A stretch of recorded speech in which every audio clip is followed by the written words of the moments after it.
कि यार ये बताएं कि इंडिया वापस इंग्लैंड में खेल रही है, लेस्टर के साथ मैच भी उन्होंने खेला है। और उनका जो व्यूअर्स जिनको याद नहीं है, उनकी एक सीरीज़ थी जो इंग्लैंड से हो रही थी कोविड के दरमियान। वो फिफ्थ टेस्ट मैच नहीं हो सका था और वो अब फिफ्थ टेस्ट मैच 1 जुलाई से खेला जाएगा।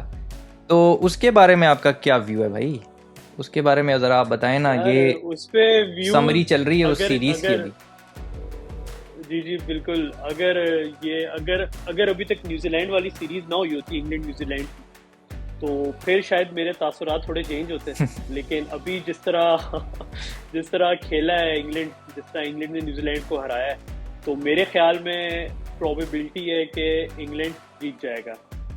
और क्योंकि इंग्लैंड के प्लेयर्स बहुत फॉर्म में हैं, हम्म। और वो मतलब बड़ा अच्छा खेल रहे हैं। मतलब कि ब्रेंडन मैकुलम का जो हेड कोच बना है, उसने थोड़ी सी स्ट्रेटजी भी बदली है इंग्लिश क्रिकेट की, टेस्ट क्रिकेट की।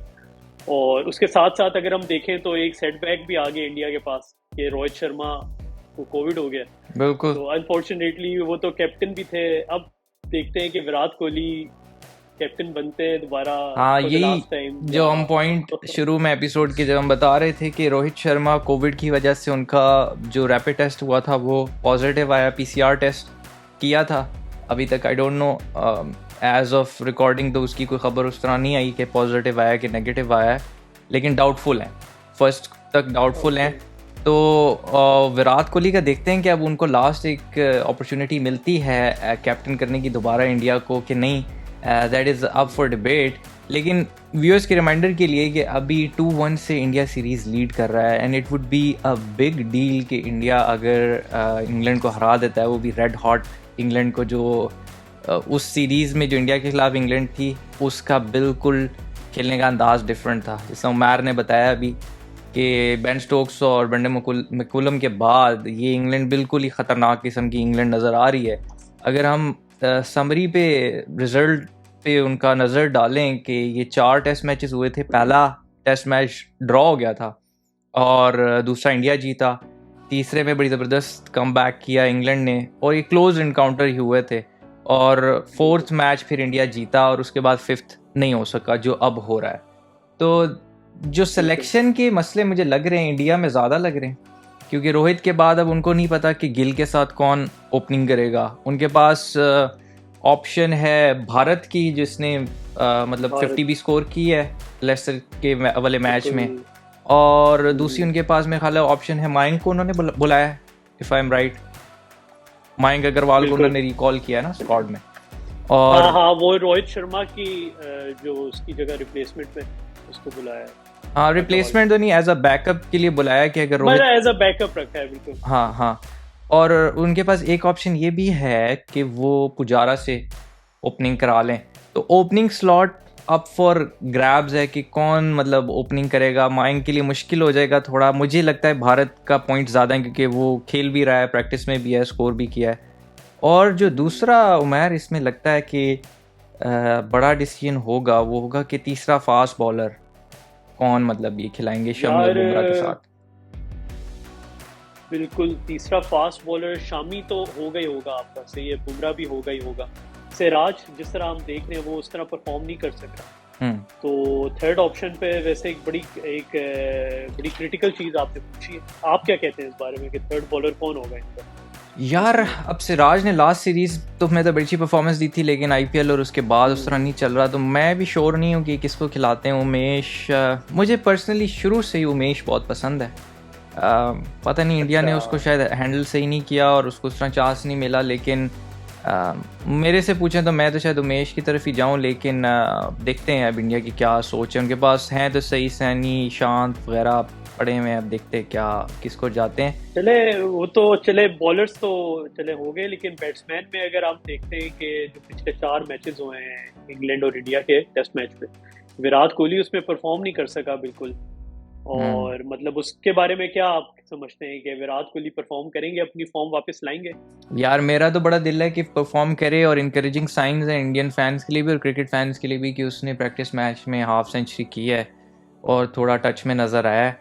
तो अच्छा ही होगा यार अगर विराट कोहली स्कोर करे। टेस्ट क्रिकेट के लिए अच्छा है, जिस तरह जो रूट ने स्कोर करना शुरू किया है, तो विराट कोहली भी अगर करेगा तो क्रिकेट के लिए ही अच्छा है। एक पॉइंट जो मैं आपसे पूछना चाह रहा था वो ये भी है अभी कि स्पिनर्स भी इनसे अभी डिसाइड नहीं हो रहे इंडिया से कि अश्विन या जडेजा या दोनों, क्योंकि अभी जैक लीच ने 10 विकेटें ली हैं मैच में न्यूजीलैंड के अगेंस्ट, तो पिचेस ज़रा डिफरेंट है इस टाइम, तो शायद स्पिनर्स को ज़्यादा मदद मिलेगी। अब ये भी इंडिया को सोचना पड़ेगा कि मतलब क्या कॉम्बिनेशन है। मेरे ख्याल में अश्विन को तो ये खिलाएंगे लाजमी, क्योंकि उसका टेस्ट रिकॉर्ड भी बहुत अच्छा है और मतलब वैसे भी टेस्ट बॉलर है प्रॉपर वो। उसके साथ साथ जैसे जडेजा को रखेंगे, ये मतलब जडेजा और जो अश्विन है ये दोनों मतलब होंगे, इनके मेन स्पिनर होंगे यहाँ पे इंग्लैंड। हाँ, लेकिन उसमें फिर तो तीसरा फास्ट बॉलर को शायद कॉम्प्रोमाइज़ करना पड़ जाए, तो कॉम्बिनेशन ज़रा टफ है इनके लिए बनाना। तो देखना पड़ेगा 2 स्पिनर्स के साथ जाते हैं या एक स्पिनर के साथ, क्योंकि जडेजा की बैटिंग बहुत फॉर्म में चल रही है ऑफ लेट, वो उसको बहुत बड़ा एडवांटेज है। एनीवेज मुझे लगता है बड़ा अच्छा मैच होगा, लेकिन मेरा वोट भी अभी इंग्लैंड की तरफ है, क्योंकि इंग्लैंड अब तबाही कर रहा है इस टाइम के ऊपर। इंग्लैंड के जो बॉलर है, रॉबिन्सन बॉलर है यार, क्या तबाही बॉलर है।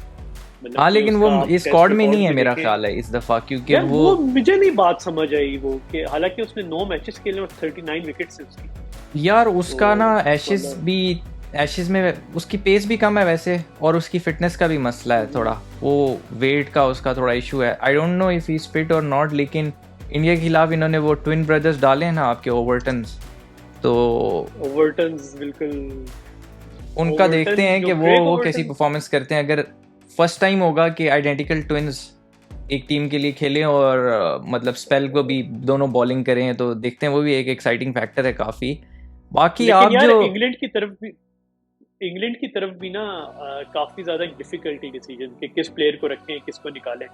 जिस तरह बॉलर्स में अगर हम बात करते हैं, जैसे रॉबिन्सन की बात ही अगर हम करें, अगर उसको रखना है तो फिर एंडरसन को बाहर निकालेंगे टफ मैच में, या नहीं, लेकिन रॉबिन्सन आई गेस स्क्वाड में इस टाइम पे है नहीं इस वाले 5th मैच में, तो ओवर्टन को शायद रखेंगे। लेकिन वो भी उनका मसला ये है कि उन्होंने सिर्फ एक चेंज किया स्क्वाड में, जो बड़ा चेंज वो ये है कि उन्होंने सैम बिलिंग्स को as a backup wicket keeper बनाया है।